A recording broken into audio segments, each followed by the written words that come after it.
Paskong Pasko na sa amin. Oh, ang ganda ng wreath ko, oh. Yan. Oh, ako lang ang gumawa niyan. Diba? Ang ganda. Tapos ganyan din, oh. Ginawa ko din, ni-repair ko. Tapos ito ang star. Ang ganda ng star.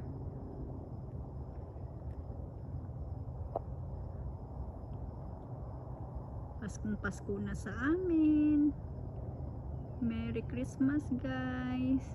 Yan, Paskong Pasko na. Kahit pagod na ako, ayan, inakyat ko ang bubong na yan, oh. Ako ang umakyat sa bubong para ilagay lang yung Christmas light. Inakyat ko yan, guys. Oh, nakakatuwa yung aking gawa. Kahit nakakapagod, worth it naman. Kaya Paskong Pasko na sa amin, guys.